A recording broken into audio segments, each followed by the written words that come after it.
usia muda ni adalah bukan satu yang boleh dibuat main lah maksudnya. So walaupun kita umur 30 atau even 20 lebih, saya masih mendapat pesakit yang dapat serangan jantung seawal usia 20. Even saya ada punya pesakit daripada alostak dulu 16 tahun tapi kolesterol dia sangat tinggi. Level dia sangat tinggi, memang ada penyakit genetik kolesterol di dalam family. Seawal usia 16 tahun dia telah mendapat serangan jantung. Okay, yang tu mungkin isolated case lah kita kata. Tapi serangan jantung di usia muda ni adalah salah satu risiko yang ada untuk kita semua. Okay. So apa yang berlaku semasa kita dapat... Saluran darah merupakan sumber kehidupan kerana ia membolehkan darah mengangkut oksigen, nutrien, hormon dan sistem buangan badan. Okay, so daripada sini saya sharekan video untuk menunjukkan bagaimana terjadinya serangan jantung. Sebab kita kena tahu, waktu saya masih belajar dulu pun kita tak tahu apa yang jadi waktu serangan jantung. Tapi disebabkan oleh kolesterol, kencing manis, dalam salur darah berlaku plak, pengumpulan plak di dalam salur darah. So plak ni under stres, maksudnya tekanan darah tinggi, apabila kita stres bekerja, tak cukup tidur, dia boleh terkoyak dan menyebabkan salur darah tu tersumbat, menjadi gumpalan darah di dalam salur darah. So apabila kolesterol kita lembut, dia menyebabkan kemungkinan untuk kolesterol tu terkoyak adalah sangat tinggi. Dan apabila berlaku macam ni, darah yang mengalir itu dia akan tersekat. Sebab tu menjadi serangan jantung. Kalau dia berlaku dekat kita di bahagian kepala ataupun otak, kita panggil ni adalah stroke. Kalau dia berlaku di dalam jantung, kita panggil serangan jantung. So ini adalah asas bagaimana terjadi serangan jantung. Okey, untuk penyakit jantung ni kita ada beberapa term ataupun terminologi yang kita panggil lah. Kalau dia berlaku secara tiba-tiba, kita panggil acute, maksudnya emergency. Kalau dia berlaku secara insidious, maksudnya dia dalam beberapa bulan sampai ke tahun, biasanya kita panggil kronik. So pemahaman kita kronik dengan acute ni kebanyakan kita berbeza. Kronik ni kita ingat penyakit tu teruk sangat. Acute tu kita tak rasa teruk. Tapi sebenarnya acute ni adalah serangan jantung yang boleh menyebabkan kematian. Kronik ni adalah penyakit kronik yang melarat. Maksudnya dia lama, mungkin macam kanser adalah penyakit yang kronik. So kalau acute tu serangan jantung boleh menyebabkan kematian. Kronik mungkin kita ada penyakit jantung tapi penyakit jantung tu bukan sampai sumbatan yang menyebabkan darah tu tak boleh berjalan langsung. Dia ada kolesterol tapi perjalanan darah tu tak terganggu sebagaimana kalau dalam keadaan acute. Okay, macam kita tahu dalam statistik kebanyakan punca kematian dalam dunia adalah disebabkan penyakit jantung lah. Kedua stroke, kanser, stroke, COPD ni penyakit paru-paru. Di Malaysia sahaja statistik menunjukkan kadar penyakit jantung kita semakin meningkat. Statistik 2017 menunjukkan at least 13% pesakit ataupun 13% daripada kita rakyat Malaysia mendapat penyakit jantung. Kadar kematian disebabkan penyakit jantung semakin meningkat pada 2018, kadar kematian meningkat kepada 13.9%. So setiap hari lebih kurang ada 37 kematian disebabkan penyakit jantung. So lebih kurang sama kalau kita tengok statistik di dunia, kematian disebabkan penyakit jantung hari-hari meningkat. So dekat Malaysia sahaja sebanyak 37 kematian sehari disebabkan penyakit jantung. Dan kalau mengikut statistik compare daripada 10 tahun yang lepas, peningkatan kita sekarang sebanyak 54% kita mendapat penyakit jantung berbanding dengan sebelum ni. So sebab apa kita prone untuk mendapat penyakit jantung? Obviously disebabkan gaya hidup kita lah. So gaya hidup kita adalah tidak berapa sihat. So dekat Malaysia kalau kita mendapat penyakit jantung, productivity untuk bekerja kita lost. Maksudnya disebabkan serangan jantung, kita tak boleh bekerja selama kemungkinan 3 bulan. Sebab apa? Kita mudah mendapat penyakit jantung, kita punya diet kebanyakannya tidak healthy. Kebanyakan kita tak mempunyai tidur yang cukup, kurang daripada 7 jam. Dan kebanyakan kita pun tidak physically active, maksudnya kurang berexercise. Ni menyebabkan berat badan kita meningkat, menyebabkan risiko untuk mendapat kencing manis, darah tinggi dan kolesterol pun meningkat. Dan lebih kurang 50% daripada rakyat kita mengalami stres masa bekerja. So pada zaman COVID ni, pada masa COVID ni stresnya makinlah tinggi. So selama COVID ni kebanyakan pesakit-pesakit yang saya dapati pun mengalami macam penyakit jantung. So risiko untuk mendapat macam heart attack pada zaman COVID disebabkan stres ni adalah tinggi juga. So ini adalah faktor-faktor risiko yang menyebabkan seseorang itu boleh mendapat penyakit jantung. So kita tahu overweight ataupun obesity, merokok menyebabkan penyakit jantung boleh kita dapat di usia muda. Kolesterol yang tinggi, darah tinggi dan juga kencing manis. So kalau kita kata 3 serangkai, kencing manis, darah tinggi, kolesterol, tambah kalau merokok, tambah berat badan, walaupun usia kita 20 tahun, 30 tahun, risiko untuk kita dapat penyakit jantung dah ada di dalam badan kita. Okey, sedikit ilmu mengenai jantung kita. So jantung kita bukan hanyalah bertumpu kepada salur darah. Jantung kita ada elektrik dia juga. So macam mana Allah bagi jantung kita pump, ada elektrik, ada bateri. So kalau bateri ni tak ada, kena masukkan bateri tambahan. Sebab tu kalau kita dengar ada orang kena pasang pacemaker. So disebabkan elektrik ataupun conduction system untuk bagi jantung dia pump tu dah lemah. So elektrik adalah penyakit yang berkaitan dengan jantung juga. Ada orang mengalami jantung yang bocor ataupun ada jantung berlubang ataupun otot jantung dia tak kuat. So ini adalah contoh-contoh penyakit-penyakit yang berkaitan jantung. So di dalam jantung juga, kalau kita lihat, selain daripada salur darah di bahagian permukaan, ini adalah contoh di dalam struktur di dalam jantung yang mana kita dapat lihat ada injap yang buka dan tutup. So Allah dah ciptakan untuk connection jantung daripada satu bahagian ke bahagian lain ada injap dan ada pembahagi otot jantung. So semua ni boleh menjadi masalah kepada seseorang tu. Ada orang ada injap dia tak berfungsi, mungkin daripada injap yang buka tutup secara normal, injap tu kadang-kadang dia sempit ataupun dia bocor. Ini menyebabkan fungsi jantung dia pun berubah. Tapi perjalanan darah yang memberikan oksigen dekat jantung tak ada masalah. So kebanyakan yang macam ni, kita jumpa penyakit jantung yang begini adalah semasa kecil.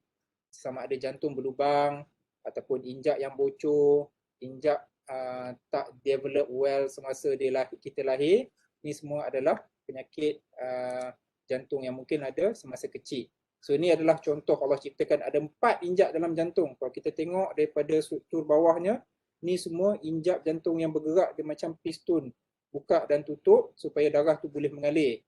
So kalau ada problem dekat masalah injap ni pun seseorang tu boleh mengalami kesukaran macam bernafas dan sebagainya. Okey, balik kepada faktor risiko untuk penyakit jantung. Walaupun kita muda, ni adalah faktor-faktor risiko yang kita tak boleh ubah.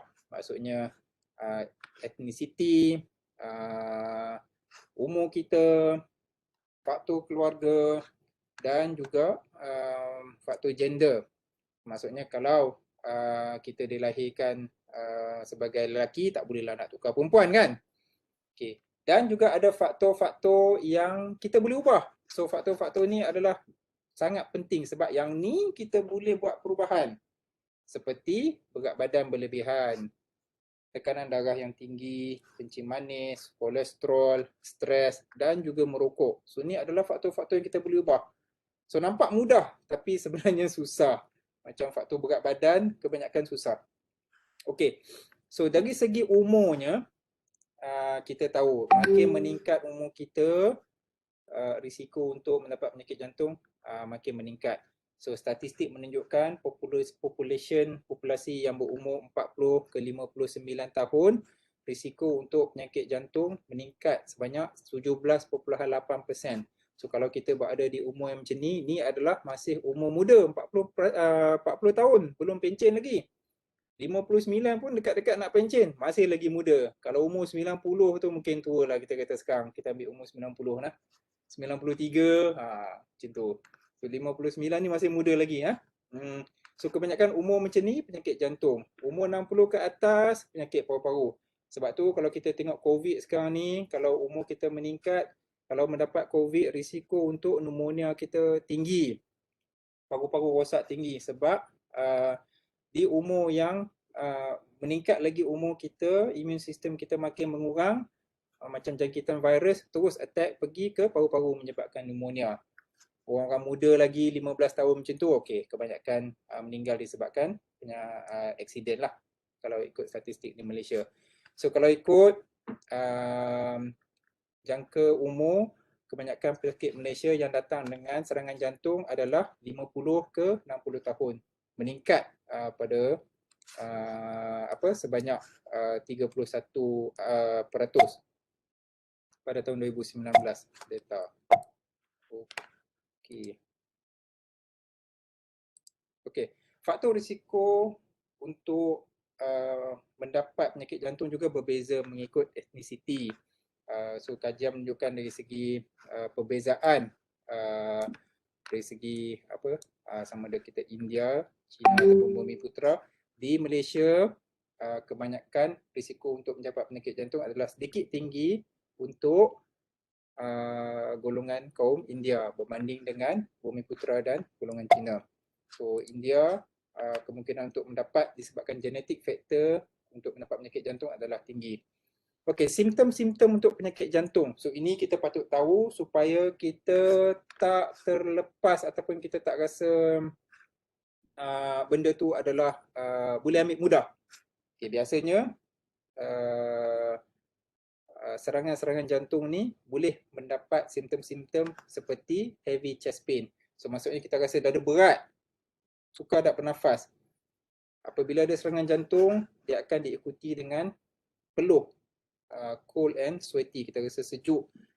And then sakit tu biasanya dia menjala ke arah bahagian kiri dan ke bahagian lengan. Sebelah kiri rasa macam nak muntah, simptom berlaku secara tiba-tiba, susah dah bernafas dan juga kita rasa sangat letih waktu tu.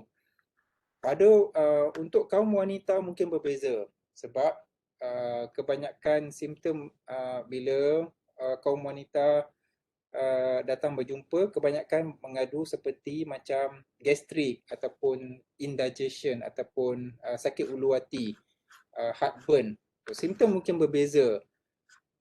So kalau kita ada sakit dada secara tiba-tiba, berpeluh, sesak nafas, it is emergency untuk at least kita cek jantung. Maksudnya perlu mendapatkan ujian ECG untuk kita tahu ini adalah serangan jantung ataupun tidak.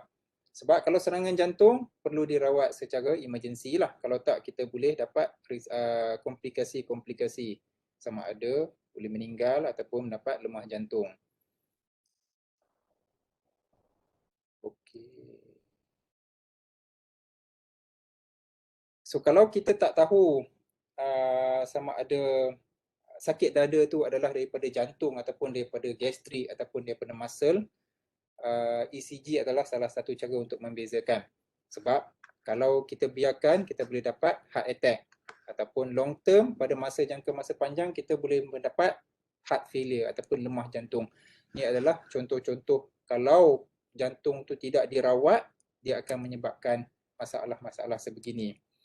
Ada boleh mendapat kematian mengejut, arrhythmia kita panggil. So disebabkan jantung kita apabila ada darah tersumbat tadi, otot jantung tak boleh nak bergerak, jadi dia akan keluarkan elektrik secara tak normal. So elektrik tak normal ni menyebabkan jantung tu tak boleh pump. So bila jantung tak boleh pump, tak ada darah keluar, tak ada darah yang pergi ke brain, ke otak, menyebabkan sudden death. So kebanyakan penyakit kematian secara tiba-tiba untuk orang dapat serangan jantung adalah disebabkan elektrik dia pada waktu tu tak normal. So ini menyebabkan kematian.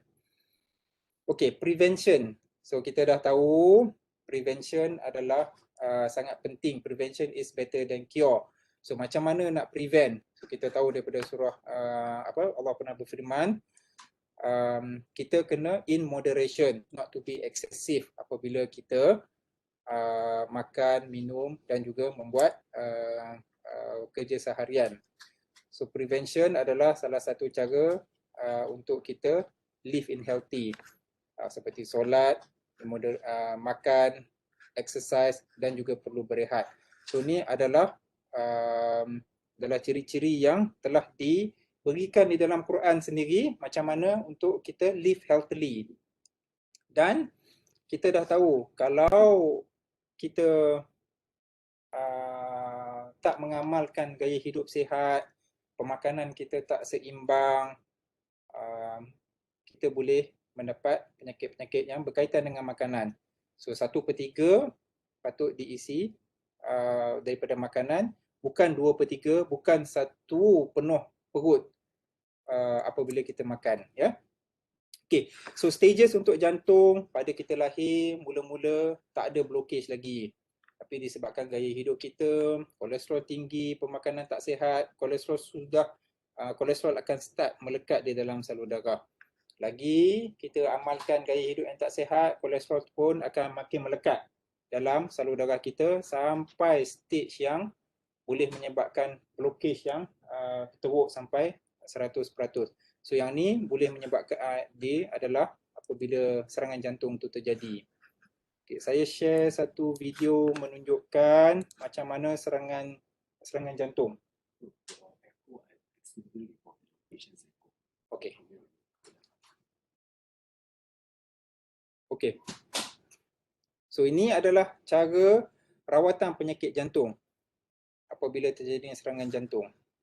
So kita tahu di dalam salur darah kita ada darah yang mengalir. So ini adalah contoh darah yang mengalir di dalam salur darah jantung.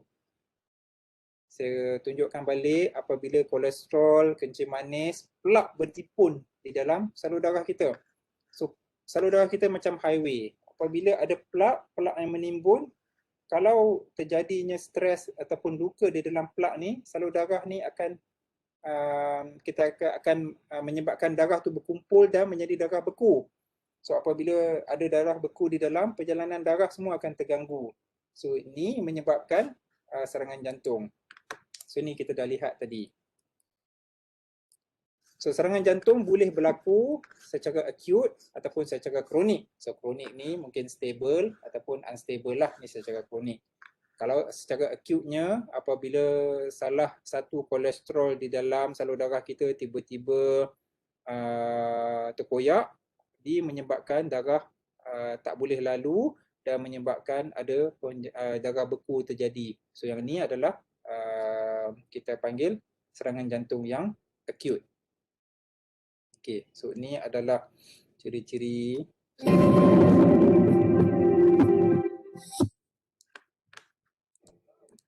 Okay, so saya nak tunjukkan ni jantung kita, ni elektrik. So dekat sini ada salur darah jantung. So salur darah jantung apabila ni real apa yang berlaku di dalam lah, kalau kita dapat lihat. So apabila apabila berlakunya serangan jantung, biasanya apa yang berlaku, darah tu dia tersumbat, dia tak boleh perjalanan darah tu tak boleh lalu disebabkan ada kolesterol yang sudah melekat ataupun sudah sempit di dalam.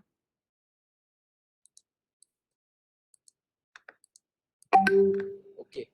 So daripada perjalanan darah ni, kalau kita dapat bagi rawatan awal seperti macam ni, kita bagi ubat cair darah beku di dalam jantung tu boleh diselamatkan. Maksudnya boleh dipecahkan dengan cara pemberian ubat. Sebab tu it is very kita kata benda ni emergency. Kalau kita simpan lama darah beku tu di dalam jantung tak dapat dipecahkan, jantung tu akan jadi lemah. Saya akan tunjukkan cara rawatan yang lain juga. Okay, ni more towards kepada perubatan. Mungkin kita tak perlu bincang di sini kerana ni lebih kepada doktor pelatih lah untuk dia kita tahu.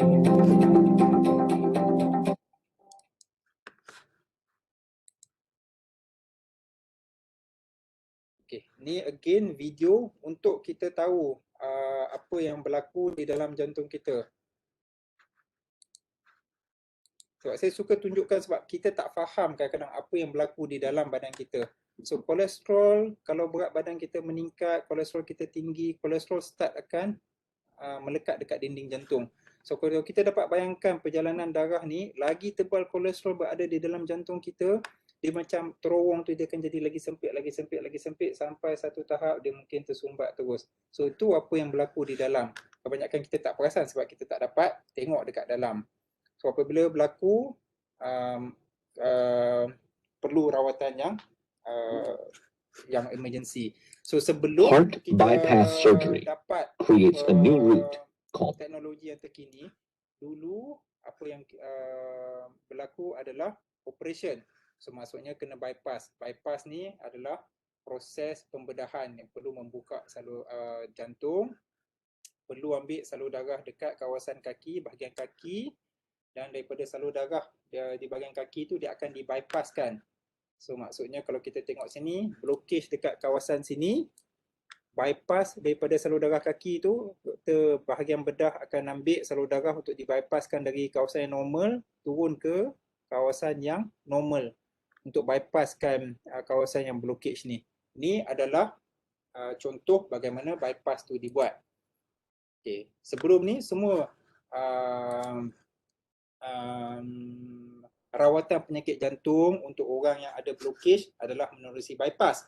Tapi bypass ni macam yang kita tahu adalah operation yang besar lah kan. So lepas bypass kita mungkin tak boleh bekerja selama untuk recovery. Ada orang ambil masa 3 bulan, ada orang ambil masa 6 bulan. So bypass tu sendiri adalah big operation. Selepas ada teknologi kita panggil stent ataupun balloon, kadar kematian disebabkan daripada operation, disebabkan daripada serangan jantung dah makin berbeza sekarang. So disebabkan teknologi yang kita ada, semua kita dapat learn to this technology. Start daripada 1977, kita dah start lakukan angiogram dan kita dah start lakukan wire untuk balonkan salur darah yang tersumbat ni. So ini adalah contoh angiogram. So angiogram kalau kita kalau saya dapat terangkan, so angiogram ni adalah salah satu cara untuk kita ambil gambar daripada salur darah jantung. So ini contoh apabila angiogram tu dibuat dari kawasan pergelangan kaki. So dekat kawasan kaki kita ada salur darah. So masa angiogram, doktor akan bagi ubat tahan sakit dan juga doktor akan masukkan tiub untuk akses ke salur darah ni. So ni contoh apabila doktor buat minor procedure yang kita panggil angiogram ni. So daripada tiub, daripada sini kita akan masukkan dalam salur darah, daripada situ kita boleh akses terus ke jantung. So ni daripada salur darah kaki, doktor akan masukkan wire, kemudian daripada wire tu, so proses ni dilakukan pada masa kita sedar. Kita bukanlah perlu sambung kepada tiub pernafasan, tak perlu untuk kita pengsankan pesakit sebab jarum ni adalah jarum yang kecil dan juga tiub yang masuk kepada kawasan untuk pergi ke jantung ni pun adalah tiub yang kecil. So ini contoh kalau masukkan tiub melalui kaki, kalau kita pernah mengalami ataupun pernah ada family lah. Ataupun sekarang teknologi lagi canggih, kita buat melalui tangan. So this is melalui tangan, so maksudnya doktor akan masukkan ubat tahan sakit. Sama juga, cuma yang ni dia lagi selesa. Kita tak perlu baring di atas katil terlampau lama dan secara secara komplikasinya pun sangat kurang daripada kalau kita masukkan tiub kepada kaki. So dekat tangan pun proses yang sama, doktor kena masukkan wire, Dan kemudian daripada wire, doktor masukkan tube yang kita nampak bahagian belakang ni, warna putih ni. So tube tu kita akan gunakan sebagai bantuan supaya kita boleh dapat sampai terus ke jantung. Okey, daripada situ apa yang akan berlaku, doktor akan masukkan cecair warna benda ni kita panggil angiogram ataupun angioplasty. So proses ni adalah proses rawatan yang ada sekarang untuk kita. Kalau dikenal pasti dapat penyakit jantung, apa yang doktor buat, doktor akan masukkan tube ataupun wire tu kepada kawasan jantung. So di dalam salur darah jantung, kalau kita dapat kesan daripada angiogram, ada arteri yang tersumbat. Di dalam kawasan arteri yang tersumbat tu, macam kita tahu tadi, plak. So ada kolesterol. So kolesterol ni perlu dipecahkan dahulu sebelum kita masukkan spring ataupun stent. So proses tu adalah dipanggil angioplasty. Proses untuk ambil gambar nak tahu sumbat ataupun tak, kita panggil angiogram. Angioplasty tu maksudnya apabila kita dah ubah benda di dalam. Doktor masukkan belon ataupun doktor masukkan spring, tu adalah proses yang kita panggil angioplasty. Okay, so angioplasty ni apabila doktor dah tahu ada sempit di dalam salur darah kita, melalui channel yang sama ada daripada kaki ataupun daripada tangan, daripada situ doktor akan masukkan wire. So wire tu terus pergi ke jantung ataupun daripada kaki akan terus pergi ke jantung. So daripada sini wire tu doktor akan masukkan melepasi kawasan yang tersumbat tadi. So daripada situ akan melepasi kawasan yang tersumbat. Daripada situ doktor akan masukkan belon pada wire yang sama. So belon tu akan pecahkan kolesterol yang berada di dalam salur darah yang menyebabkan sumbatan tadi. So ni adalah proses angioplasty. So apabila belon ni terbuka, belon ni akan memecahkan kolesterol. So apabila kolesterol ni sudah dipecahkan, cara untuk maintain kolesterol tu supaya dia tak berkumpul balik adalah doktor akan masukkan, kita panggil spring ataupun stent. So ini adalah contoh stent. Stent ni dia akan melekat di dalam salur darah dan stent ni akan mengembang. So dia akan bukakan salur darah kita supaya sempit tu tak berlaku lagi. Kebanyakan stent yang sekarang ni dah ada kita panggil ubat, stent yang berubat. Jadi dia akan mengelakkan salur darah ni daripada tersumbat. So kolesterol ni takkan berkumpul balik, tisu-tisu dekat badan kita pun takkan berkumpul dekat stent ni. So dalam masa 3 ke 6 bulan stent ni akan diabsorb ke dalam badan kita. So dia dah tak ada, kita dah tak nampak stent macam ni. So dia akan dilapisi oleh tisu dalam badan. So ni adalah proses angioplasty. So proses angioplasty ni biasanya dibuat, doktor akan masukkan color. So yang tadi kita panggil 3D animation. Tapi kalau real life, kalau ada sempit, apa yang doktor akan nampak ni adalah salur darah. Dia black and white lah bila kita buat angiogram ni. So daripada salur darah tu kita akan nampak sempit dia macam ni. So ni gambaran yang kita akan nampak bila kita buat angiogram. Perjalanan darah tiba-tiba dia sempit kerana kolesterol tu berkumpul dekat dinding jantung.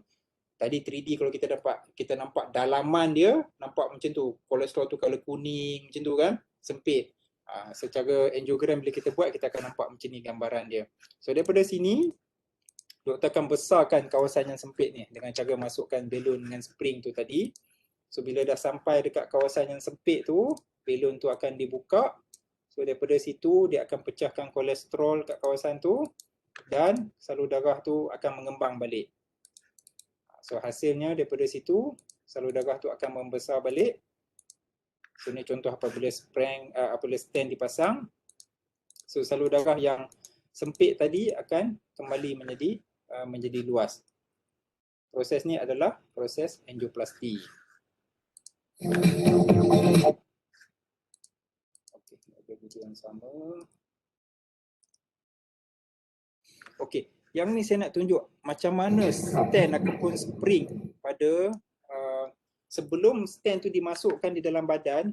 Stent tu adalah kita kata mampat. Kalau kita dapat lihat balik, stent tu macam ni je, macam satu line saja. Okey. Ini adalah stent sebelum dimasukkan ke dalam jantung, salur darah jantung. So apabila kita masuk dalam salur darah jantung, stent tu akan dibuka. So start daripada sini, kita nampak stent tu dah mengembang. So ni apabila belon tu buka. So stent mengembang. Dan apabila dibuka full, kita akan nampak stent tu dia dah besar dalam. So ni contoh kalau kita fikir macam mana stent ni boleh masuk kan, cara ni. So daripada stent yang kecil tu, bila dah masuk dalam salur darah, kita akan besarkan. So daripada situ baru salur darah tu akan mengembang balik. Okey. So daripada sini okey, ada few.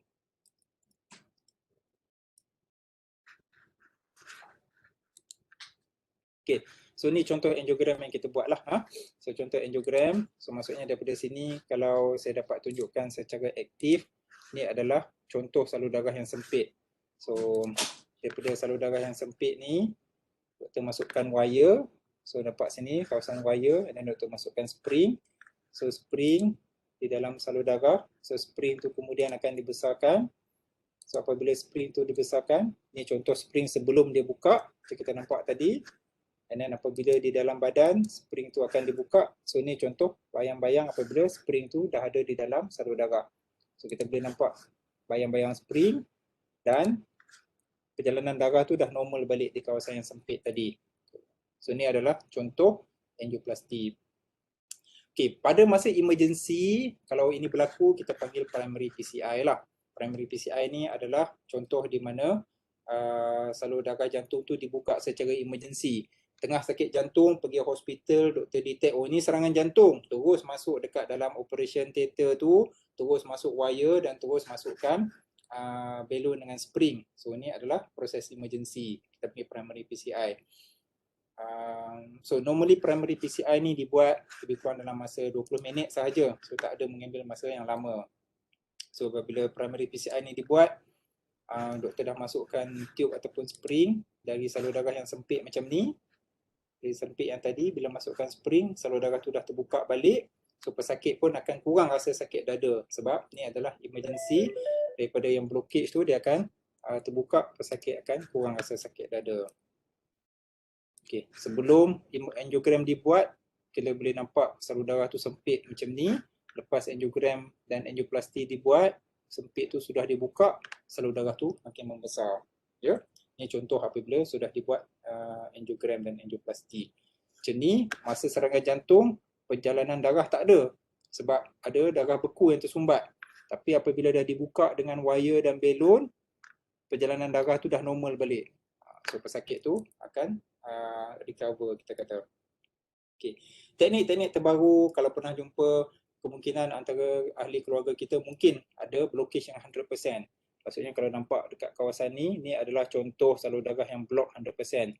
Kita panggil dia ada jalan belakang sebab kawasan salur darah dekat depannya sudah block 100%. Sebab sini darah dia sudah tak jalan. So teknologi terkini juga membolehkan daripada salur darah sebelah kiri kita pergi ke sebelah kanan. Daripada situ doktor boleh cari jalan supaya salur darah yang tersumbat ni boleh dibuka kembali. So sekarang disebabkan teknologi yang ada ni, operation kemungkinan kita dah tak perlu. So daripada salur darah kanan, salur darah kiri dengan teknologi yang ada, kita boleh buka salur darah yang tersumbat ni juga. Okay, proses ni mungkin agak sukar lah. Tapi insyaAllah kalau risiko seseorang tu untuk buat operation sangat tinggi, kita boleh buat dengan cara ni. Jadi tak perlu untuk pergi ke operation. Ada juga kes-kes yang very complex, doktor kena masukkan drilling machine. So drilling machine ni untuk drillkan kolesterol ataupun kita kata kolesterol yang entah menjadi batu yang keras di dalam salur darah. So doktor akan pakai driller machine macam ni. So doktor akan pecahkan dulu kawasan batu ataupun kolesterol yang keras tu sebelum doktor masukkan spring. So kalau kita dapat lihat daripada macam internet ke daripada YouTube, ada yang menunjukkan video-video sebegini. Maksudnya lepas drill kemungkinan tak perlu masuk stand, tu adalah bukan cara rawatan. Biasa apabila kita drill ataupun masuk pecahkan batu ataupun kolesterol yang keras di dalam salur darah, perlu dimasukkan stand juga. Okay. So again, apa yang saya nak share pada hari ini, satu mengenai sebab apa kita dapat penyakit jantung. So kita ingat balik, umur kita makin meningkat, male sex lelaki mudah dapat sakit jantung berbanding perempuan. Kaum India berbanding kaum Cina dan Melayu, kemungkinan untuk penyakit jantung pun adalah sedikit tinggi. Pemakanan kita, kalau kita ada kencing manis, darah tinggi, kolesterol, merokok, semua tu akan menyebabkan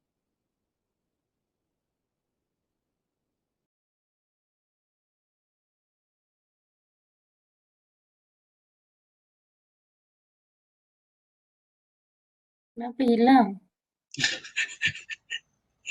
Mana tak tahu saya. Itulah saya buat tu menunggu. Dr. Johan? Ada ke? Okey. Baik. Dr. Johan tadi ni. Dr. Johan? Sedikit ni kot ada masalah internet. Dr. Johan tadi ada miss sedikit information kot sebab tak dengar. Ada internet problem tadi kot.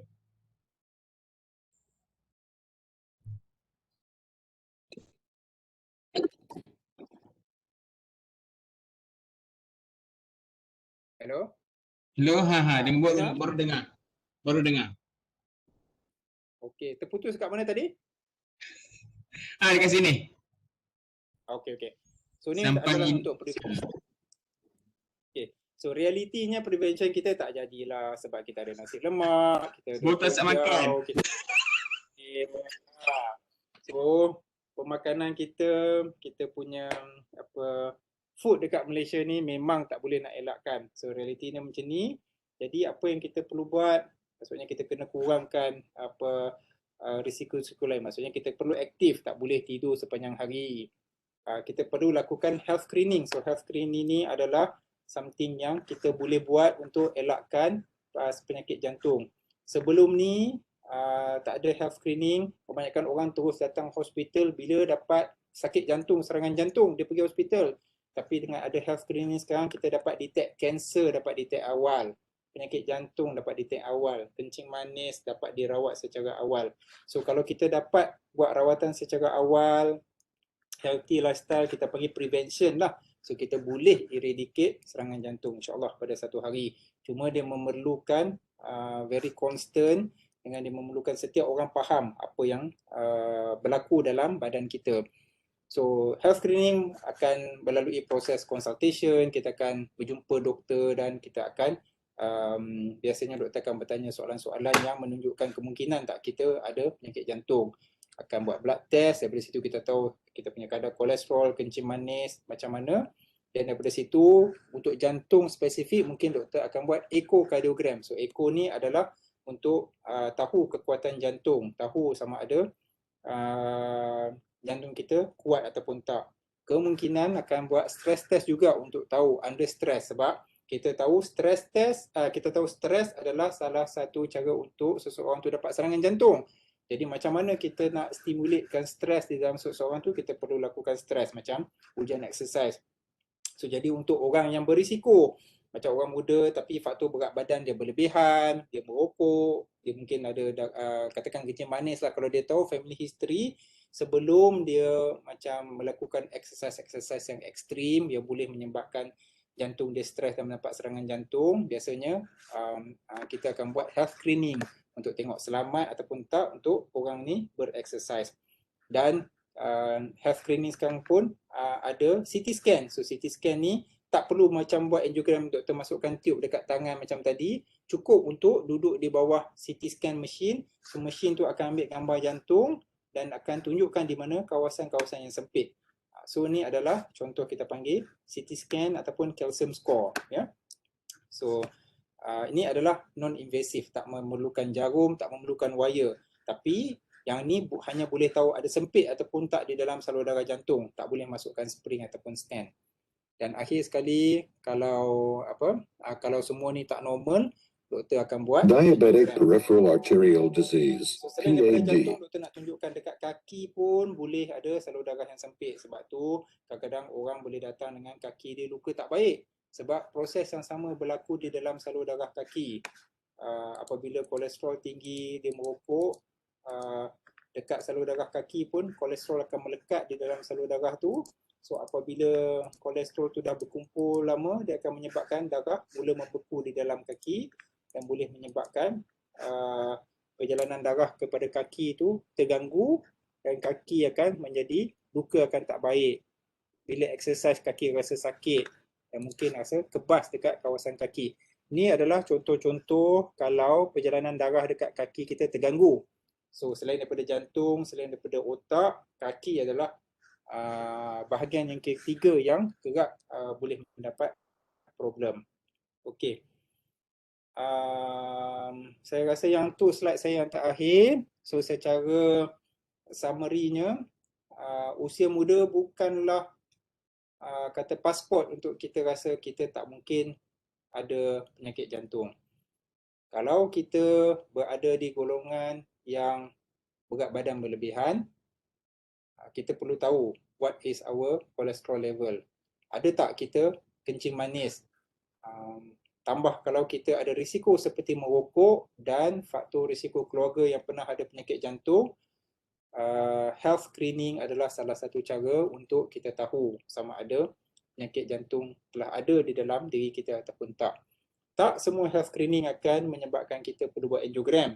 Angiogram ni hanya perlu kalau orang yang doktor dapati kemungkinan blokej dalam salur darah dia dah mencapai 70% dan ke atas. Daripada situ baru angiogram dibuat. Selain daripada tu, kita kontrol kita punya berat badan, kurangkan stres, tidur yang cukup, dapatkan berat badan unggul, banyakkan exercise at least 30 ke 40 minit 3 kali seminggu akan dapat mengurangkan risiko untuk kita dapat serangan jantung. Tapi apapun, kalau kita adalah di golongan berisiko, dapatkan consultation, dapatkan health screening ataupun tahu keadaan jantung kita sebelum kita melakukan exercise yang boleh menyebabkan serangan jantung. Okey, insyaAllah. Saya rasa boleh buka untuk kalau ada soalan kot. Ada. Itu yang terakhir daripada saya. Terima kasih banyak Dr. Johan atas pencerahan berkenaan dengan masalah jantung ni. Amat mengerikan pula doktor. Amat mengerikan bila kita tengok tu, ya Allahu Akbar. So 5 faktor yang kita boleh ubah yang saya dapat tadi tu, overweight, smoke, kolesterol, tekanan darah dan kencing manis tu yang kita boleh ubah kan doktor kan? Yang kita boleh ubah lah insya-Allah. So mungkin kau ada rakan-rakan daripada penjawat kita IBS ataupun rakan-rakan lain, tuan-tuan dan puan-puan, mungkin ada persoalan-persoalan yang ditanya, mungkin boleh tanya direct terus dengan Dr. Johan kat sini. Alhamdulillah kita datangkan seorang pakar dalam badan kardiologi dan juga kalau malu nak bercakap boleh chat dalam kita punya webex chat ni. InsyaAllah. Mungkin kita boleh bukakan soalan. Okey, bismillah. Siapa ya di talian? Di talian. Siapa ya? Kak Sal. Selamat. Okey, baik. Okey, Dr. Selamat. Silakan. Terima kasih. Ngeri lah doktor dengar ni. Allahu Akbar. Saya nak tanya dari sudut kosnya doktor. Saya akan jaga kesihatan. Saya tak mau. Tapi saya tanyalah sebab saya rasa macam gaya, Masya Allah, kalau macam ni punya gaya proses nak merawat ni kan, Masya Allah, berapakah kosnya? Yang biasa-biasa doktor pernah rawat yang bentuk yang macam mana, yang kes-kes yang paling mudah sekalipun, berapa kosnya? Itu saja. So kos rawatan untuk serangan jantung, semasa berlakunya serangan jantung biasanya mengambil lebih kurang dalam 40 ke 50 ribu lah kalau dari segi rawatannya. Ini yang acute ke doktor? Ya, acute. Ini yang acute ke? Ya, acute. So yang acute disebabkan kemungkinan perlu pemerhatian di ICU dan perlu berada di ward kadang-kadang dalam masa 5 ke 7 hari, kos mungkin boleh menjangkau 50 macam tu. Kalau untuk yang kronik, kalau maksudnya kita dapat kesan ada sempit di dalam, kebanyakan kos dekat Malaysia lebih kurang dalam 25 sampai ke 40 ribu, lebih kurang macam tu. walaupun kita buat katakan angiogram, angioplasti ni di hospital kerajaan, kos yang sebenar adalah lebih kurang macam tu. So di hospital kerajaan kita diberikan subsidi, sebab tu kita hanya bayar kadang-kadang RM5, RM10 macam tu je. Tapi perlu kita tahu sebenarnya kos yang betul adalah lebih kurang RM25,000 at least. So kerajaan spend untuk seseorang yang dapat serangan jantung tu subsidi sebanyak 20, mungkin 25,000 lah. Kita kata paling mudah. Tu semua duit daripada taxpayer, semua daripada apa yang kita bagi, duit daripada zakat. So kalau untuk Muslim, biasanya kita boleh dapat zakat untuk bantu. Okay. Untuk selain daripada tu, kos daripada insurans ataupun personal insurance macam kita ambil, kos yang biasa RM40,000 kebanyakannya. Assalamualaikum Doktor. Ada soalan? Ya, salam. Saya ada 2 soalan. Andai kata kalau kejadian penyakit jantung ni berlaku depan mata kita sebagai orang awam, apa yang kita boleh buat untuk bantu pesakit tu? Itu yang pertama. Yang kedua tentang alternatif rawatan tradisional ni. Kadang-kadang kita dengar ada yang minum cuka, apple lah, macam-macam lagi kan. Ada yang minum habatus sauda, madu, SG. Pendapat doktor macam mana? Itu boleh. Okey, pertama kalau kita tahu seseorang tu dah ada penyakit jantung dan tiba-tiba dia mengadu sakit dada dan sesak nafas, kemungkinan berlaku serangan jantung adalah tinggilah sebab orang tu dah ada penyakit jantung. Jadi kebanyakan orang yang dah ada penyakit jantung ni, kalau dia dah tahu ada penyakit jantung, dia ada spesifik ubat yang biasanya doktor dah bekalkan, macam ubat bawah lidah ataupun ubat cair darah. So pada masa emergency macam tu, biasanya doktor akan nasihatkan untuk ambil ubat bawah lidah supaya salur darah dia boleh mengembang dan perjalanan darah tu boleh berlaku. Tapi kalau keadaan tu emergency, maksudnya kita tak tahu seseorang ni ada penyakit jantung ke ataupun tak, kalau kita boleh dapat sedikit macam history apa sebelum benda ni terjadi, ni kalau tak collapse lah.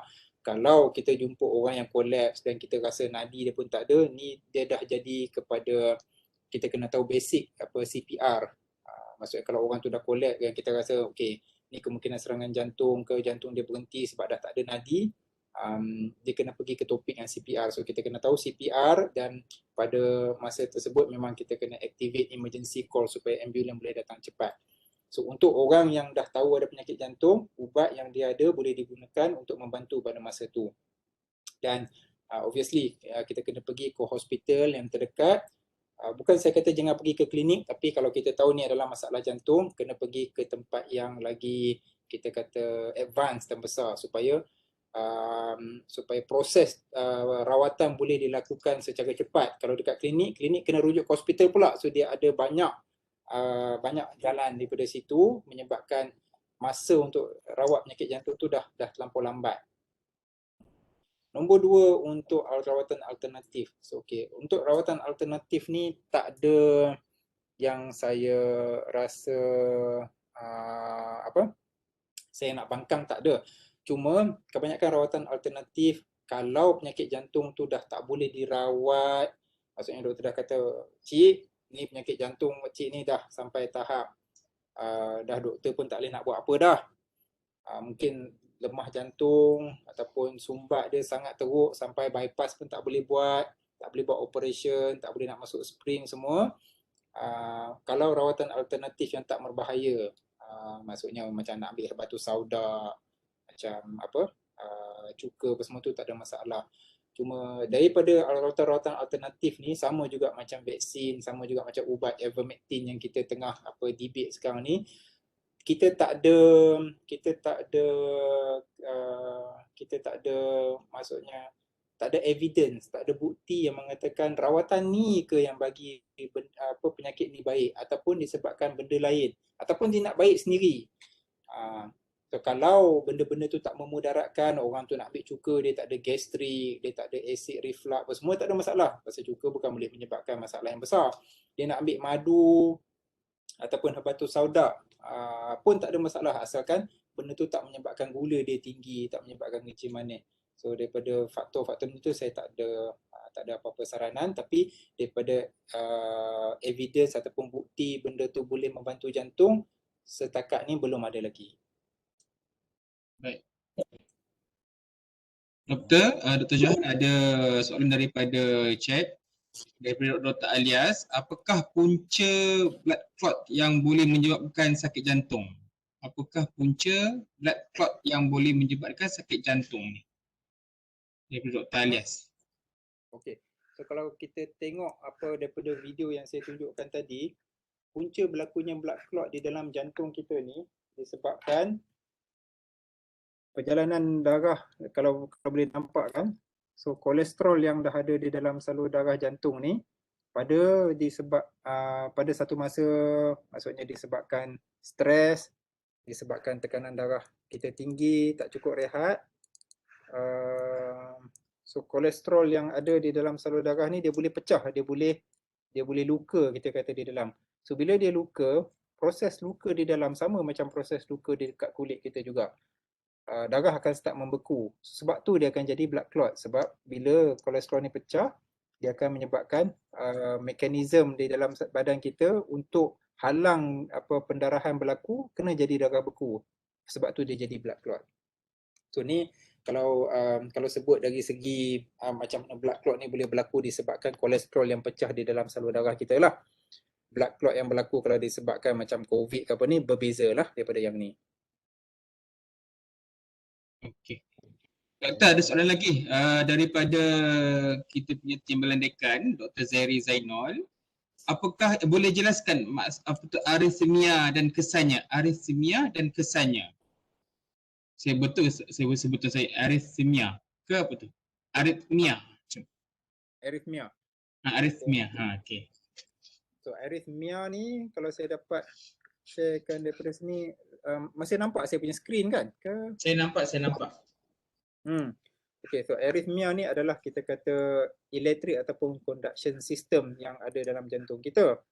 So arrhythmia ni berlaku bila elektrik di dalam jantung kita jadi tak terkawal. So elektrik ni menyebabkan jantung kita untuk pump. Dia sama macam bila kita start kereta, dia ada spark plug, kereta tu enjin hidup. So jantung untuk dia pump, Allah dah bagi elektrik dia yang original. Dia ada elektrik yang di dalam jantung sendiri. So bila elektrik tu tak normal, yang tu kita panggil arrhythmia. Arrhythmia ni adalah gangguan elektrik di dalam jantung. So gangguan elektrik di dalam jantung ni banyak juga dia punya penyakit-penyakit elektrik jantung. Kebanyakannya jantung berdebar, dia jadi laju. Kita rasa macam jantung kita terlampau laju, ataupun kita rasa jantung kita tiba-tiba dia punya nadi tu skip. Tiba-tiba ada, tiba-tiba slow, tiba-tiba ada, macam tu boleh. Ataupun yang berlaku kadang-kadang mungkin jantung tu slow sampai boleh menyebabkan kita rasa nak pengsan. So beza daripada simptom-simptom ni adalah cara rawatan dia berbeza. Kalau jantung kita slow sangat, biasanya doktor kena masukkan pacemaker untuk gantikan bateri dalam jantung. Kalau jantung kita terlampau laju sangat, maksudnya elektrik jantung ni tiba-tiba terlampau laju, doktor mungkin kena pergi ke kawasan jantung yang menyebabkan elektrik tu terlampau laju. Doktor freeze-kan dekat kawasan tu. Maksudnya dia buat ablation dekat kawasan elektrik tu. Yang tu boleh menyebabkan jantung kita jadi normal balik. So arrhythmia ni adalah gangguan kepada elektrik jantung lah pada asasnya. Terima kasih Doktor. Harap terjawab Dr. Zairina. Ada lagi persoalan daripada rakan-rakan di sini? Okay, Assalamualaikum. Assalamualaikum. Dr. Abrar dan juga Dr. Johan selaku speaker pada pagi ini. Pertama sekali, terima kasih banyak juga maklumat baru yang saya dapat berkenaan tentang pencegahan dan juga proses bagaimana jantung tu, penyakit jantung vaskular ni boleh berlaku kepada seseorang lah. Soalan saya kepada Dr. Johan, kita tahu bagi saya macam orang-orang dah umur 40-an ni, bahawa pentingnya untuk mengetahui tentang status dan juga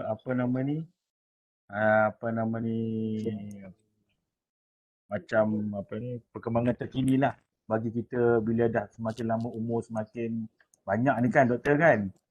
Ya, betul.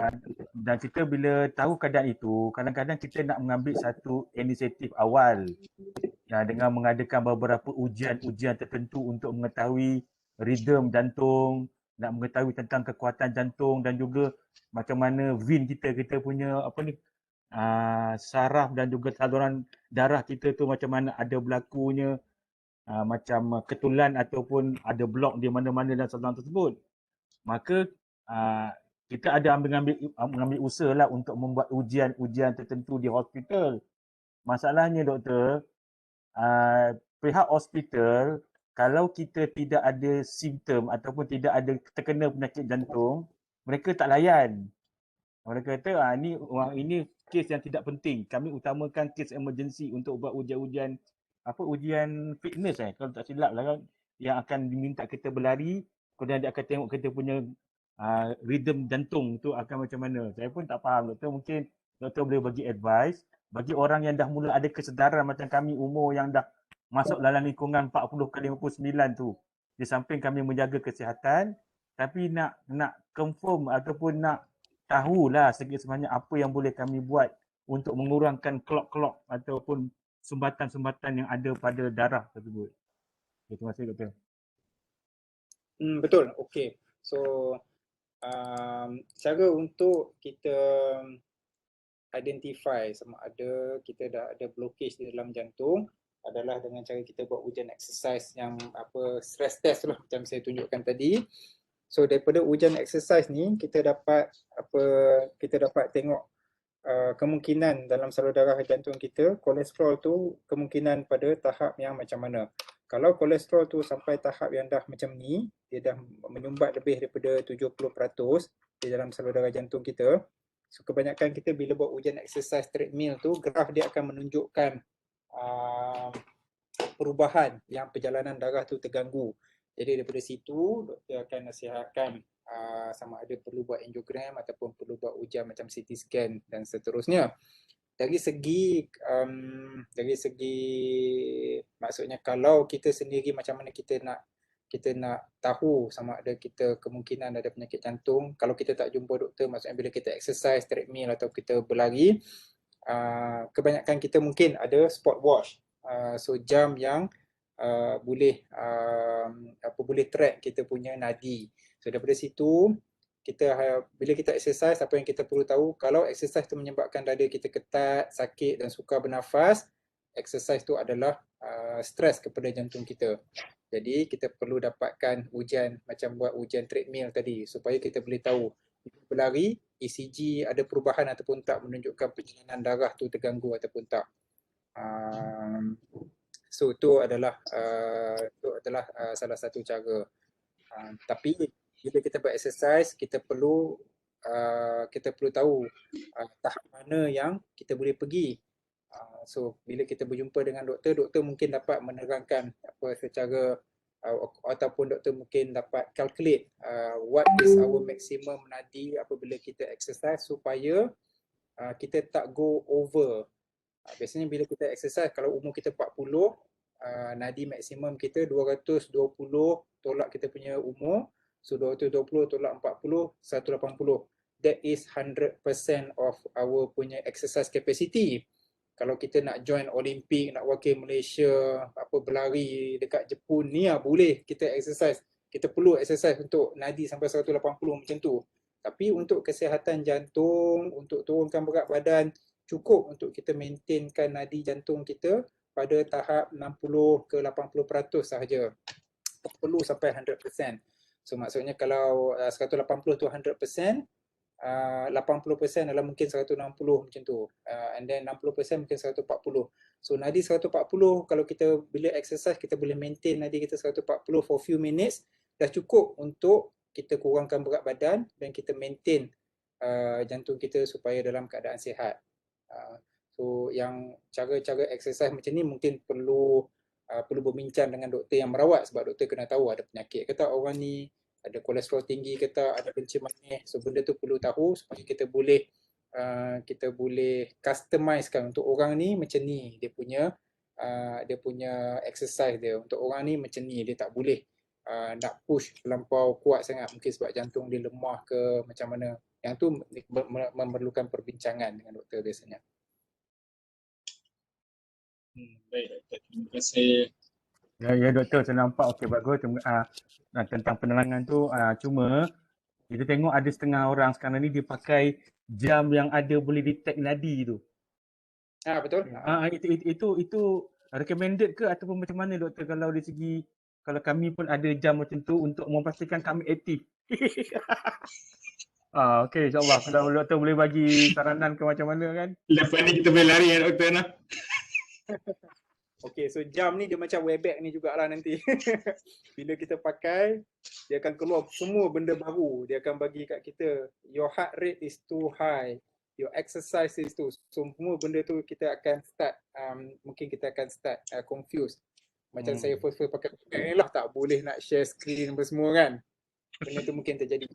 Okay, so daripada sport watch ni, banyak information yang kita boleh dapat sebenarnya. Satu, kalau kita pakai sport watch ni setiap hari, dia akan connectkan dengan kita punya telefon. So kita akan dapat average kita punya nadi pada masa satu hari. Kita boleh tahu bila kita exercise, kita berada di zone berapa kita exercise. Sebab exercise ni ada zone 1 sampai zone 5. Zone 5 tu being nadi kita 80% sampai 100% macam kita cerita pasal percentage tadi. So dari segi sudut kesihatannya, sport watch membantu untuk kita tailorkan kita punya exercise. Cuma kita perlu sit down dan kaji sikit sport watch tu dan apa information yang dia bagi dekat kita supaya kita tak overwhelm ataupun kita tak rasa risau. Sebab watch kita mungkin dia akan bagi kita alarm, nadi awak terlampau laju katakan, nadi awak terlampau slow. Benda tu mungkin kita kena ada sikit pengetahuan apa yang bahaya ataupun apa yang tak bahaya. Biasanya kalau sport watch tu menyebabkan kita menjadi risau, kita menjadi takut, okey, untuk orang yang macam tu tak direkomendkan lah, sebab setiap kali watch tu bagi alarm kat dia, nanti dia akan jadi takut. So macam tu tak perlu. Tapi untuk tujuan exercise, memang saya pun menggalakkan untuk memakai any device yang boleh track kita punya nadi supaya kita tak over exercise satu, dan kita keep kita punya nadi tu dalam range yang sesuai dengan umur kita, not too high. Pada masa yang sama kita nak ada fat burning punya effect daripada jantung kita. Kalau kita exercise tapi jantung denyut 80 macam tu tak ada fat burning punya effect. So untuk ada fat burning, untuk ada loss of weight punya effect, nadi kita perlu naik sampai tahap 60% daripada maksimum yang kita. Macam kita bincang tadi, kalau maksimum kita 180, 60% mungkin 140. Nadi kita perlu sampai tahap macam tu. So untuk tahu adalah dengan device lah biasanya. Maksudnya dengan sport watch tu baru kita boleh tahu nadi kita macam mana. Kalau tak, nanti bila exercise kita kena rasa nadi sendiri. Okey, nadi dah 140. Okey, bagus macam ni.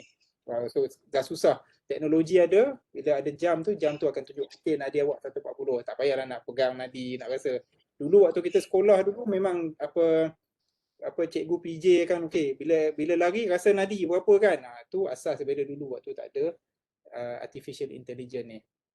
So untuk jawab untuk soalan tu, ya, kalau ada bagus, perlu. Tapi kalau watch tu menyebabkan kita makin risau, kita jadi anxiety, yang tu kena bincang dengan doktor bila perlu pakai. Baik, terima kasih. Terima kasih doktor. Terima kasih. Saya takut nanti bila pakai jam tangan tu semua stres. Tu kemungkinan yang boleh ada.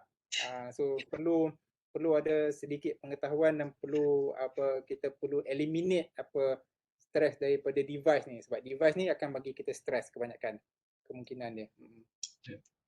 Baik doktor, alhamdulillah. Ada soalan-soalan lain daripada rakan-rakan?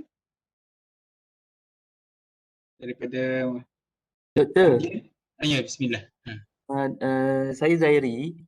Terima kasih doktor, bila dengar penerangan doktor ni rasanya takut nak makan tengah hari dan petang ni mungkin nak ajak doktor berjumpa kot. Tengah hari lah. Doktor, bila sebut pasal discomfort di chest area kan, bila kita rasa macam tak selesa, kadang-kadang disebabkan oleh gastrik pun boleh menyebabkan rasa discomfort juga.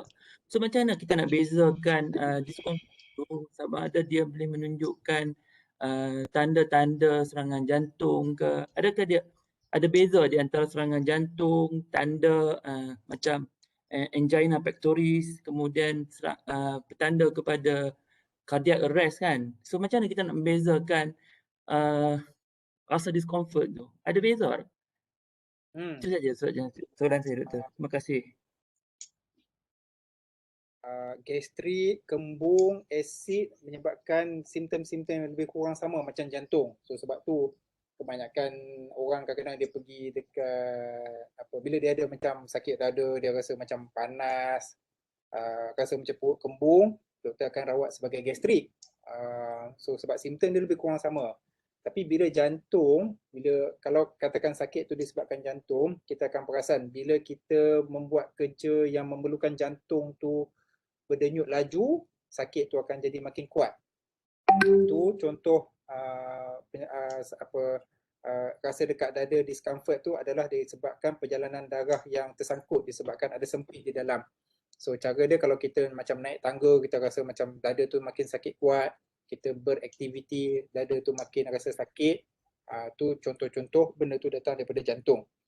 Kalau daripada gastrik ataupun asid, biasanya dia berkaitan dengan pemakanan atau food kita. So lepas makan makanan yang macam orang kata berangin ke, asid tinggi, pedas, kita akan rasa macam dia naik ke atas, perut pun kembung, putus rasa dada pun macam panas. Kalau dia ada association dengan pemakanan, dan kalau kita pernah tahu dalam perut kita ada luka, ada gastrik, kemungkinan rasa discomfort yang kita rasa tu adalah gastrik. Beza jantung dengan gastrik ni juga, jantung biasanya dia berlarutan. Maksudnya sakit tu dia takkan hilang kalau kita tak makan ubat untuk kurangkan dia, ataupun kita tak ada buat rawatan untuk jantung tu. So untuk jantung macam tu. Tapi untuk gastrik ni kadang-kadang kalau kita minum air macam air masak, air suam ke apa, asid tu dia akan improve, akan makin akan kurang. Kita akan rasa ada improvement. Tapi kalau untuk orang yang berisiko tinggi, maksudnya kita tahu berat badan kita berlebihan ke, kita merokok ke, kalau kita rasa dada tu ketat dan tak selesa, paling penting kita kena buat ECG, at least tahu benda ni serangan jantung ataupun tak. Sebab ECG saja boleh bezakan apa yang berlaku tu, sama ada benda tu adalah daripada jantung ataupun tak. Sebab simptom dia lebih kurang sama. Ada orang dia dapat gastrik macam tu, tiba-tiba datang dekat hospital buat ECG, sebenarnya ni jantung bukan gastrik, tapi simptom dia sama. Sebab jantung kita yang salur darah sebelah kanan ni, so daripada salur darah sebelah kanan jantung ni, dia duduk betul-betul dekat atas daripada perut tu. So kalau salur darah sebelah kanan kita tersumbat, simptom kadang-kadang mungkin sama macam gastrik. Sebab jantung kita belah kiri, so jantung yang ni salur darah atas, salur darah sebelah kanan tu dekat atas daripada perut kita. So kemungkinan boleh kalau daripada teorinya tu. Kadang orang duk rasa macam gastrik, tapi salur darah dia tersumbat. Cuma bezanya dia ada faktor kaitan dengan pemakanan. Kalau jantung biasanya bila kita bereksersis, sakit tu akan jadi lagi teruk. Naik tangga jadi lagi teruk. Berlari-lagi anak dia akan jadi lagi teruk. Kalau benda tu gastrik, biasanya benda tu dia tak akan jadi makin teruk bila kita exercise.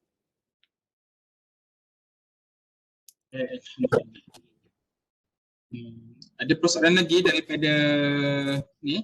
Saya rasa kan doktor yang tanya kebanyakan umur 40 tahun ke atas. Betul.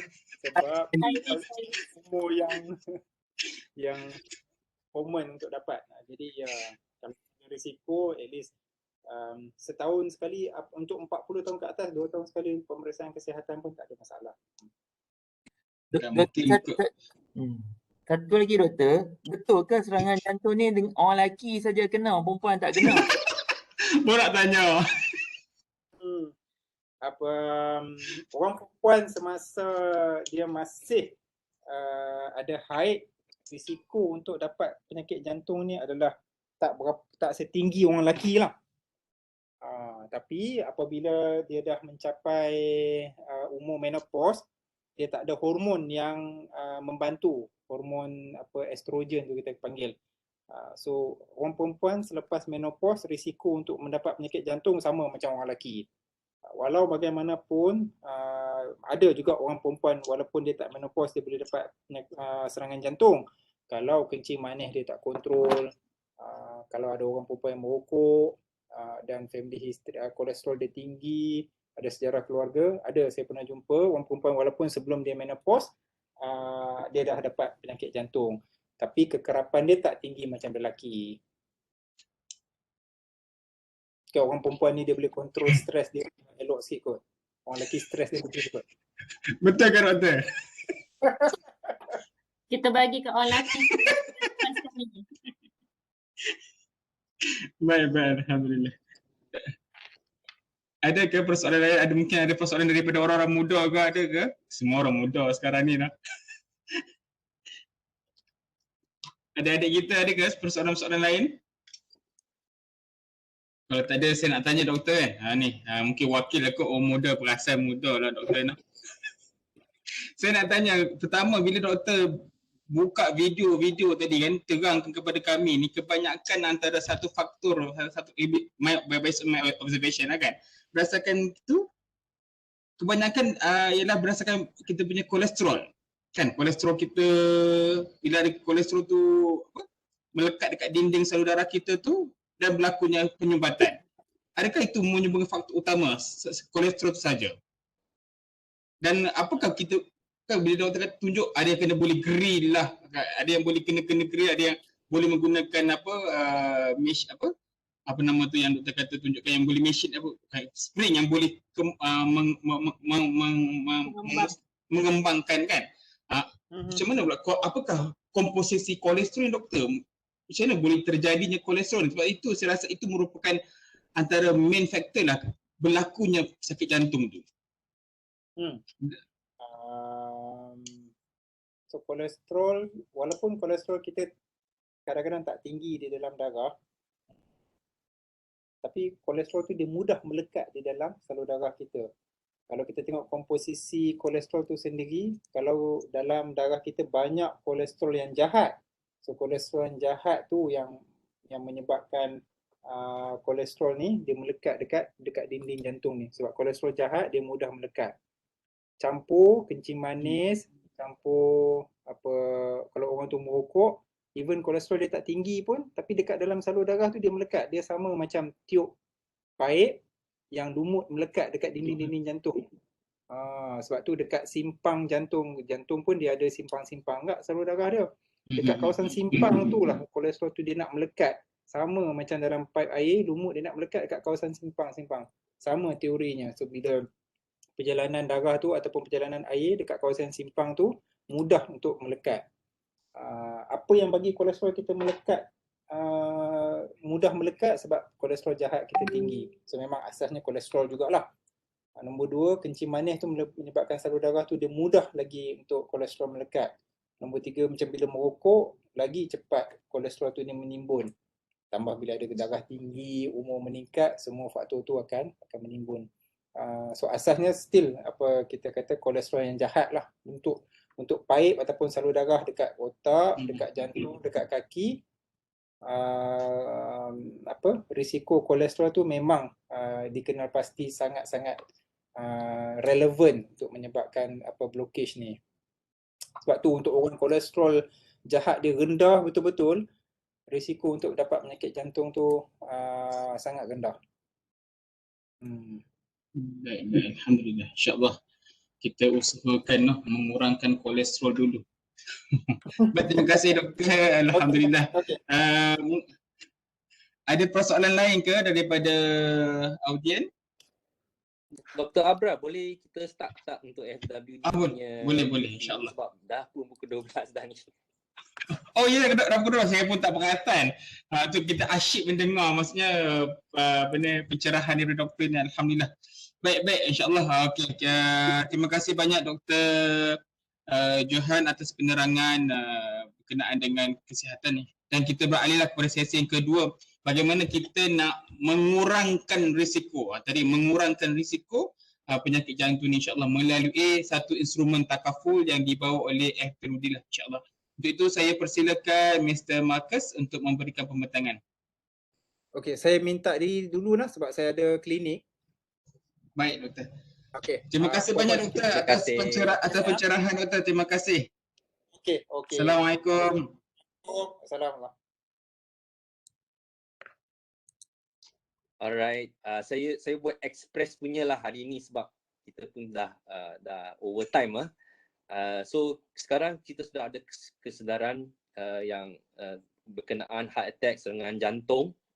Okay, kena mesti jaga kesihatan, mesti jaga gaya hidup kita, dan yang lagi penting walaupun kita sihat, kita mesti mengambil step untuk mengurangkan risiko, right? Jadi perlindungan takafu ni juga sangat penting.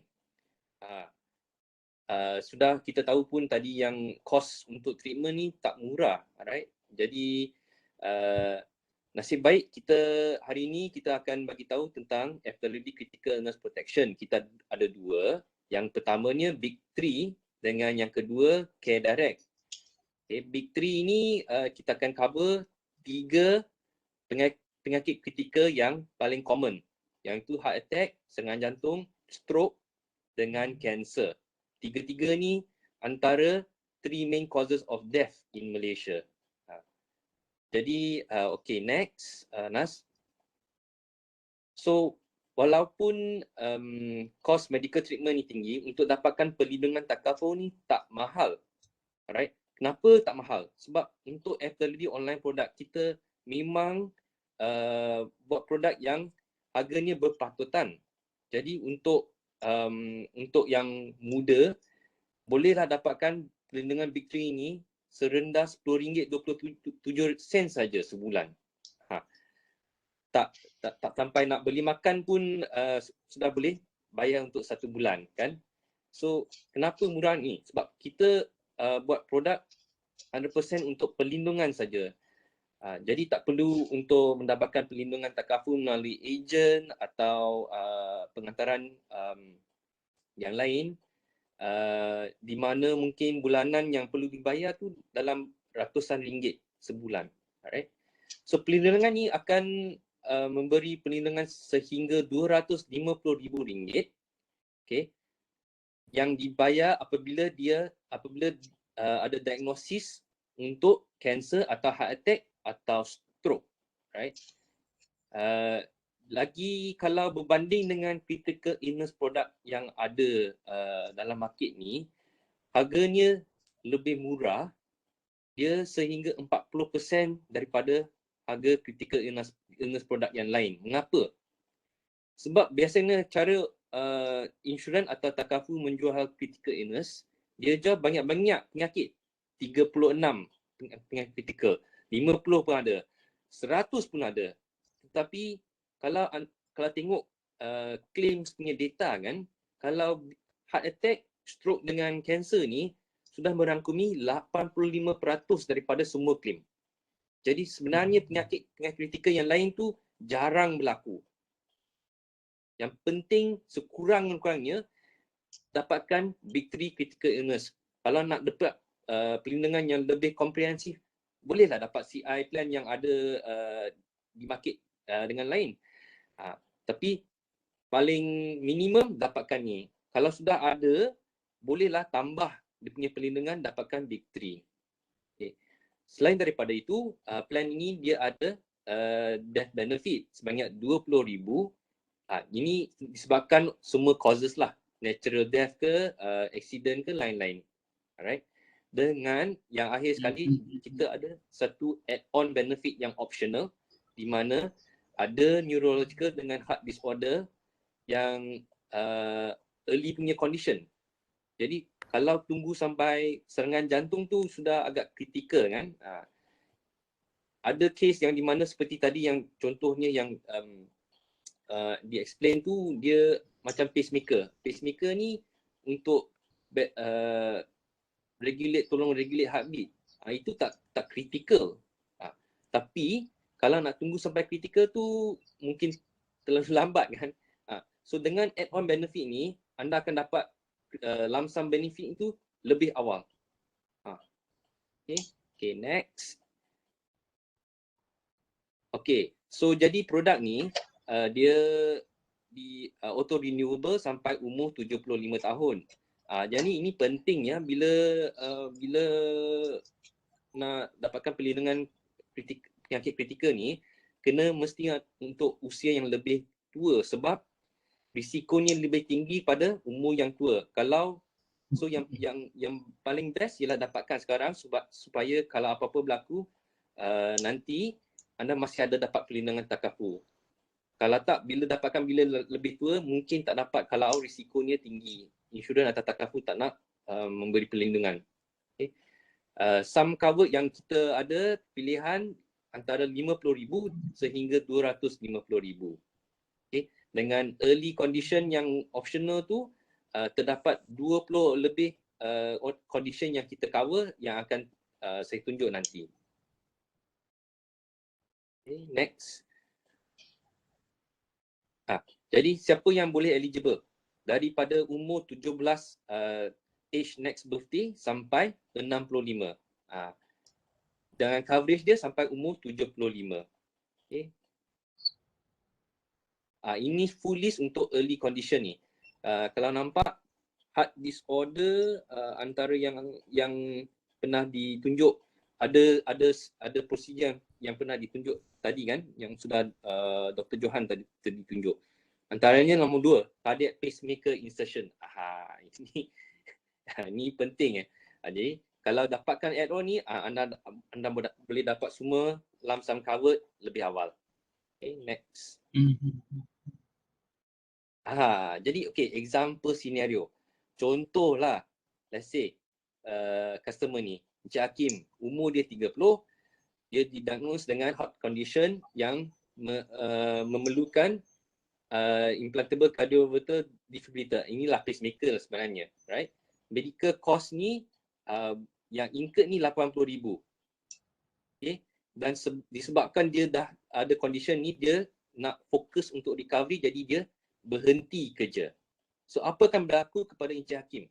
Tanpa takaful perlindungan, dia dengan 100,000 personal savings yang dia ada, apabila dah cover 80,000 ni, dia tinggal saja 20,000 dengan tak ada income lagi sebabkan dah berhenti kerja.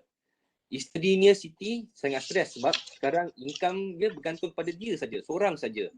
Dan family dia ada kereta, dia ada dua kereta, ada rumah, ada kereta lagi yang perlu bayar loan tiap-tiap bulan. Okay. Yang ketiga, education fund. 2 anak dia sebenarnya Hakim ni dia ada buat saving untuk dia punya children punya education fund, tapi terpaksa berhenti sementara untuk menanggung semua kos-kos yang dia kena ada sekarang. Okay. Yang kedua senario ni, dia ada FWD Big 3 punya perlindungan. So dia dapat 25,000 untuk tolong menanggung cost treatment dengan apa-apa yang dia nak buatlah dengan wang tu. 80,000 dia ambil untuk bayar medical treatment. Yang remaining 170,000 ni boleh buat untuk fokus on recovery, dan dia punya loss of income tak perlu risau. Okay. So jadi keluarga dia akan support lah emotionally dengan nasib baiklah, tak perlu risau tentang financial problem. Senario yang ketiga. So let's say Hakim ni dia ada medical plan dengan FWD takaful bersama dengan FWD Big 3. So apa akan berlaku? 80,000 medical bill ni dia covered by medical plan. Dan subsequent kalau ada apa-apa follow up treatment, dia masih cover. On top of that, Big 3 memberi 250,000. Okay. Hakim sebab dia dah tak boleh kerja kan, terlalu stres kan, tak boleh, dia kena jaga dia punya kesihatan. Dia belilah franchise cafe. Dengan modal ni dia boleh tiap-tiap bulan dapat pulangan tanpa menggunakan tenaga dan dia punya diri sendiri, right? So income generated from cafe dapatlah replace dia punya loss of income. Jadi ini tiga sampel lah senario. Okay, next. Okay, kita skip FAQ. Berapa harga? Okay, skip. Berapa harganya? So untuk kes macam Hakim ni, usia dia 30 tahun, dia mengambil plan 250,000 dengan early condition add-on punya tadi. Sebab berapa harga yang dia perlu bayar. Kalau dia tak merokok, dia bayar RM25. Merokok atau tak merokok pun sama harga sebenarnya. RM25 saja sebulan. Tak banyak. Kalau lebih muda, lebih murah. Kalau untuk female, bayar RM29 saja sebulan. Jadi untuk plan Big 3 ni memang harga ni tak mahal, right? Antara RM10 yang paling murah tu pun sampai dalam RM30 hingga RM50 saja untuk yang lebih tua. Memang berpatutan lah. Next. Saya sebut sikit saja untuk Kedarek. Tadi kita dah tahu kan ada kesedaran untuk penyakit jantung, tapi kanser tu memang lebih tinggi dia punya medical cost treatment, dan risiko untuk ada jenis kanser yang tak yang kalau untuk orang muda pun boleh dapat juga. Ini kita kena berjaga-jaga sikit. Jadi untuk Kedarek ni samalah, kita boleh dapatkan protection untuk kanser dan early stage cancer juga. Tadi saya lupa sebut, Big 3 ni dia cover untuk stage 2 cancer saja ke atas. Kalau Kedarek ni dia cover untuk semua stage cancer, masuk stage awal. Jadi sama, dia memberi protection sebanyak 250,000. Next slide. 250,000. Tapi yang ni berbeza sikit. Kita boleh cover untuk family plan juga. Maksudnya spouse bersama dengan 2 anak boleh dapat coverage dalam satu plan. Kalau apa-apa berlaku, yang kita ada satu benefit sebut sana, waiver of contribution ni, kalau beli family plan, apa-apa berlaku kepada main certificate owner tu, keluarga dia akan masih remain covered tanpa perlu memberi sumbangan lagi. Kita cover. So next. Ini sama seperti Big 3 ya, bila ada diagnosis untuk kanser, tapi ini termasuk stage awal, anda akan dapatkan sum covered total. Ini bukan untuk claim berdasarkan medical punya bill tau. Bila dah diagnose, dapatkan semua terus lump sum covered tu. Next. Jadi ini umur dia untuk dewasa antara umur 17 hingga 60 boleh masuk plan ni. Coverage sampai umur 75. Dengan kalau ada coverage nak tambah untuk anak dia dari 1 bulan sehingga 20 tahun age next birthday. Next. So plan ni untuk Kedarek ni dia fix untuk setiap tahun bayaran sumbangan tu fix. Kalau Big 3 dia akan meningkat berdasarkan umur. Kedarek dia fix. Jadi anda boleh dapatkan harga yang murah dan harga tu lock untuk 5, 10, 20, 25 atau 30 tahun. Itu up to you punya option. Jadi ini example scenario ni. Lisa dia umur dia 21, diagnose dengan stage 2 breast cancer. Tapi disebabkan masih awal, dia punya chance of recovery lebih tinggi. Tapi untuk medical treatment, Lisa kena bayar 395,000. Tanpa perlindungan takaful, disebabkan Lisa punya keluarga bukan high income earner. So dia tak ada budget untuk menanggung kos setinggi ni. Jadi dia kena try minta daripada kawan dengan keluarga relatif dia lah untuk dapatkan financial support. Yang ketiga, dia kena cari treatment di hospital kerajaan. Seperti yang Dr. Johan kata tadi, kerajaan memberi subsidi. Right? Tapi dia ada waiting list pula. Dengan Kedarek, Lisa dapat 250,000.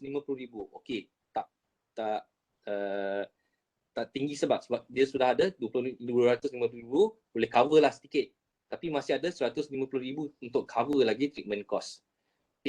Dengan kes ni dia nasib baik lah, dia dapat sedikit financial assistance daripada dia punya uncle dia dapatkan loan 200,000. So lain senario yang ketiga, Lisa ni nasib baik, dia dapat perlindungan Care Direct bersama dengan Big 3. So dia akan dapat 500,000, 250,000 daripada Care Direct, 250,000 daripada Big 3. After dia bayar treatment cost, masih ada 105,000. Jadilah boleh fokus on recovery dengan apa-apa follow up treatment. Jadi inilah perbezaannya dengan perlindungan takaful dan tanpa perlindungan takaful. Okay, kita boleh terus ke akhir.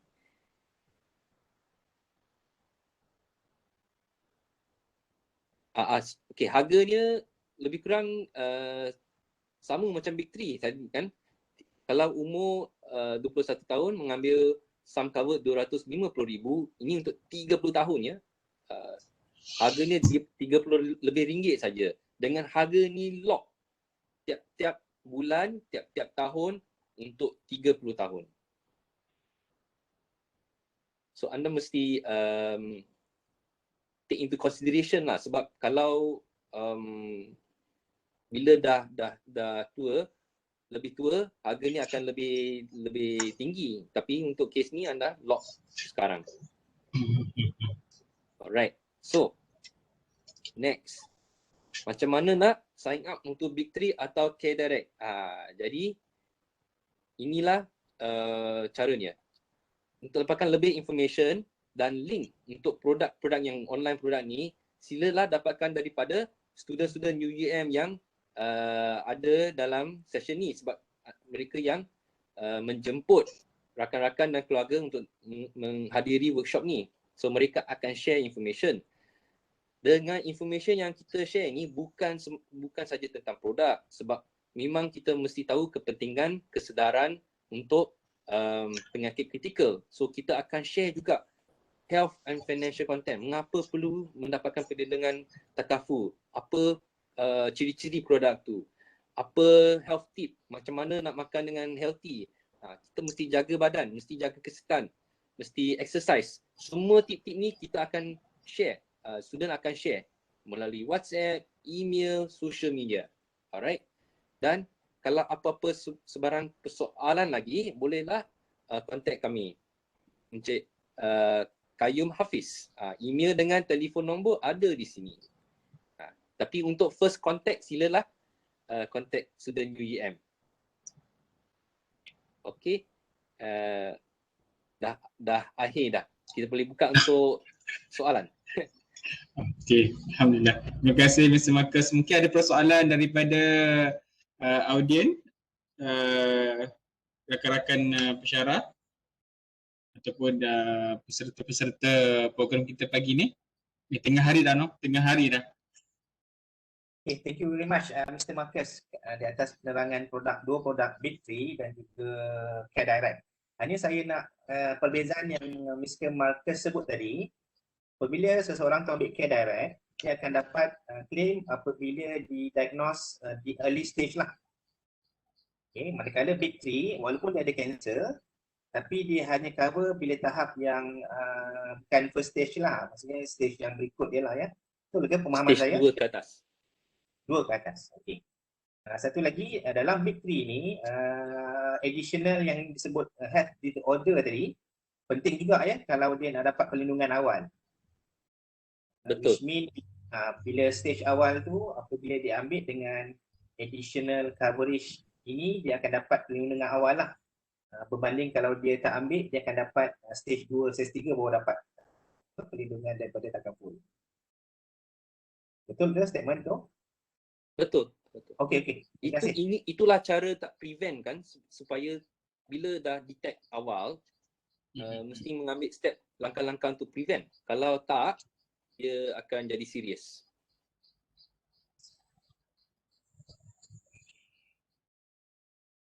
Okey, terima kasih. Alhamdulillah. Terima kasih Dr. Yazid. Ada lagi persoalan daripada audien peserta? Saya kira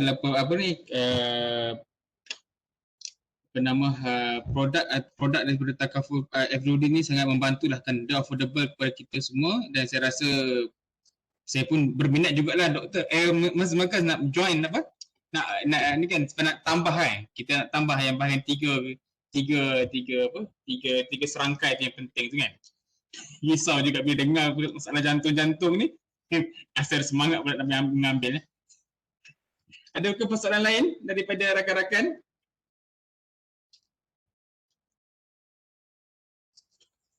Dr. Sal? Dr. Zairi? Ustaz Ali? Mungkin ada persoalan-persoalan lain?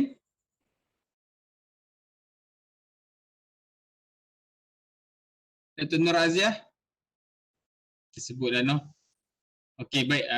Sekiranya tidak ada persoalan lagi daripada audien, saya mengucapkanlah ribuan terima kasih kepada Mr. Marcus dengan juga sebagai tetamu kita lah pada hari ini, dan juga kepada Dr. Johan Rizwal selaku tetamu penceramah jemputan kita juga hari ini untuk membentangkan dua perkara penting, iaitu bagaimana kita nak menjaga kesihatan tu dan juga bagaimana kita nak mengurangkan risiko masalah penyakit jantung ni, insya-Allah. Untuk itu saya ucapkan terima kasih sekali lagi, pihak UM mengucapkan terima kasih sekali lagi kepada FTRUD atas memberikan kesempatan kepada kami untuk buat bengkel kesihatan UUM ni lah bersama dengan FTRUD Kaful.